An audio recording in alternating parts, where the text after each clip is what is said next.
Dewi Ratnasari. Saya akan mempresentasikan tentang penggunaan teknik sistem. Teknik sistem merupakan alat yang digunakan dalam analisis, desain, dan dokumentasi serta memahami kaitan antar subsistem. Yang kedua, ada penggunaan teknik sistem untuk audit. Audit dibagi menjadi dua komponen dasar. Komponen pertama biasanya disebut sebagai audit intern. Audit intern bertujuan untuk menaksir harapan jauh struktur pengendalian internal suatu organisasi dapat diandalkan. Penggunaan teknik sistem untuk audit dibedakan menjadi tiga, yaitu evaluasi pengendalian internal. Dalam hal ini, auditor biasanya berkepentingan dengan arus pemrosesan dokumen dari distribusi dokumen dalam sistem aplikasi. Yang kedua, ada pengujian kepatuhan. Auditor menjalankan pengujian kepatuhan untuk mengkonfirmasi eksistensi, efektivitas, dan mengecek pelaksanaan pengadilan internal. Yang ketiga, ada kertas kerja. Kertas kerja merupakan catatan mengenai prosedur pengujian yang dilakukan dalam proses audit. Selanjutnya, ada penggunaan teknik sistem dalam pengembangan sistem. Proyek pengembangan sistem biasanya terdiri dari 3 fase. Yang pertama, analisis sistem. Yang kedua, desain sistem. Yang ketiga, implementasi sistem. Kenalkan, nama saya Agus Widiarta, saya dari kelompok 1. Saya akan membawakan materi, yaitu yang pertama, SIMOL flowchart. Flowchart digunakan baik oleh auditor maupun oleh personal sistem. Pemakaian flowchart meluas seiring dengan berkembangnya komputerisasi. Pemakaian yang meluas ini memicu perlunya keseragaman SIMOL dan konvensi yang digunakan.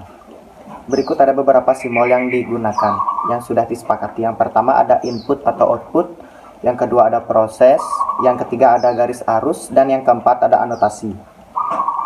Setelah itu ada SIMOL dasar. SIMOL dasar mencakup SIMOL input atau output, SIMOL arus data, serta SIMOL anotasi atau komentar. SIMOL-SIMOL ini terkait dengan fungsi dasar pemrosesan data. SIMOL khusus dapat digunakan guna memberikan informasi tambahan. Output, input mengembangkan fungsi output dan input, yaitu membuat data tersedia untuk diproses dan mencatat informasi hasil dari pemrosesan. SIMOL garis arus digunakan untuk mengkaitkan SIMOL yang satu dengan SIMOL yang lainnya. Garis alur ini dapat saling bersilang, yang berarti dua alur tersebut tidak memiliki kaitan logis satu dengan yang lainnya. Setelah itu ada SIMOL untuk membuat flowchart. SIMOL digunakan dalam flowchart untuk menggambarkan fungsi suatu informasi atau fungsi suatu jenis sistem yang lainnya.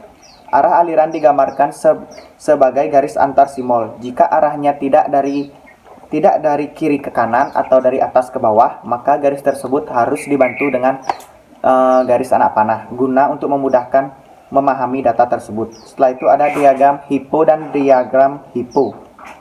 Diagram HIPO dan HIPO digunakan terutama personel pengembangan sistem untuk membedakan level rincian sistem yang digambarkan dalam flowchart. Pada level analisis yang paling umum, hanya diperhitungkan hubungan input proses output utama dalam sebuah sistem.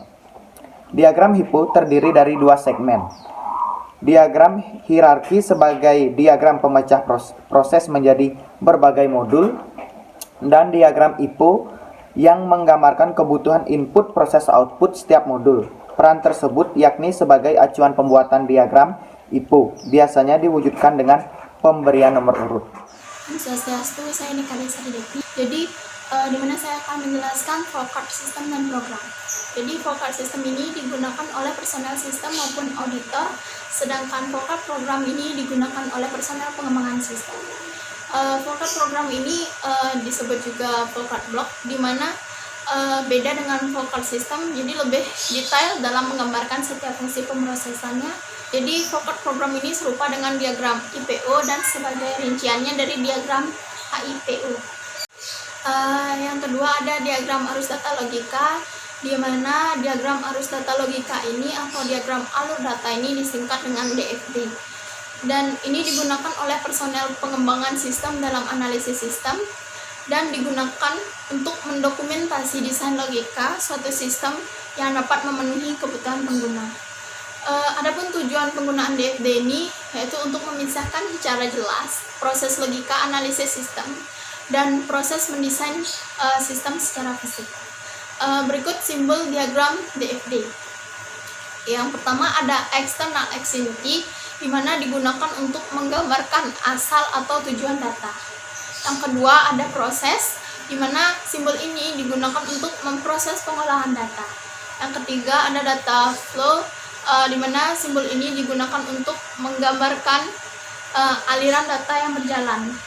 Yang keempat ada data store, simbol ini digunakan untuk data yang telah tersimpan. Yang ketiga ada diagram arus data logika dan analisis terstruktur. Bagian ini menggambarkan konstruksi DFD dan peran DFD dalam analisis sistem terstruktur, di mana analisis sistem ini ditandai dengan adanya rancangan top-down dan perbaikan yang terus-menerus. Beberapa poin penting mengenai pembuatan DFD. Yang pertama, setiap DFD hanya mencakup simbol-simbol DFD. Yang kedua, ada setiap simbol dalam DFD termasuk anak panahnya itu harus diberi nama. Yang ketiga, setiap aliran logika harus jelas dan memiliki sumber data dan menuju destinasi data tertentu. Saya Nira Mandayani, NPM 183312103. Selanjutnya saya akan melanjutkan presentasi. Selanjutnya ilustrasi pembuatan flowchart analitik. Ilustrasinya yaitu kasir membuat surat yang berisi pembayaran tunai dan surat pemberitahuan dari pelanggan. Kasir menyiapkan batch control total atas semua pembayaran yang diterimanya. Lalu batch control total ini akan dikirim ke petugas buku besar untuk diposting. Nah, surat pemberitahuan pembayarannya itu akan dikirim ke petugas dagang untuk dicatat ke buku besar pembantu piutang dagang. Lalu kasir selanjutnya akan membuat 2 salinan strip setoran untuk menyetornya ke kas bank dan mengarsipkannya. Lalu karyawan buku besar akan memposting batch control total ke dalam buku besar. Lalu petugas piutang dagang akan memposting suatu pemberitahuan sesuai dengan urutan tanggal. Selanjutnya yaitu merencanakan flowchart.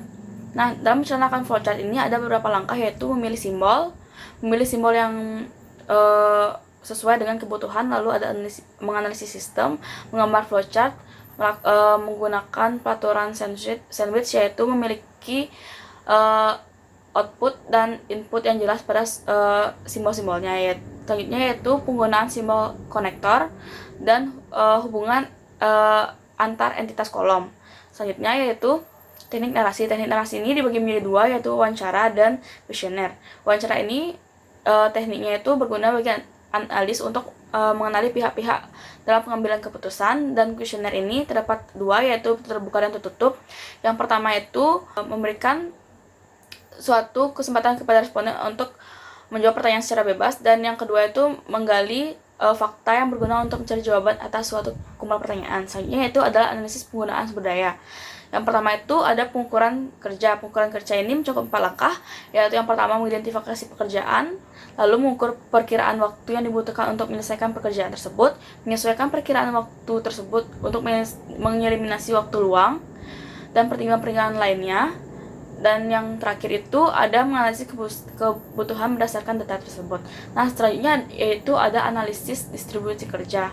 Nah, setelah karakteristik operasional dari suatu sistem diidentifikasikan dan dipilih, selanjutnya yaitu melakukan analisis distribusi kerja dengan membagi tugas ke karyawan-karyawan. Selanjutnya yaitu ada teknik analisis keputusan. Yang pertama, tabel keputusan dan percabangan. Tabel keputusan ini digunakan terutama oleh personel pengembangan sistem.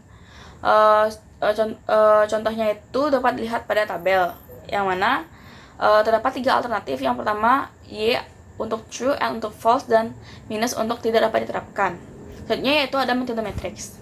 Metode matriks ini digunakan oleh auditor maupun personel sistem. Penyajian bentuk matriksnya itu banyak berguna untuk pekerjaan sistem, karena penggunaan matriks ini merupakan metode yang baik atau yang lebih mudah untuk menyajikan serangkaian data yang bersifat besar.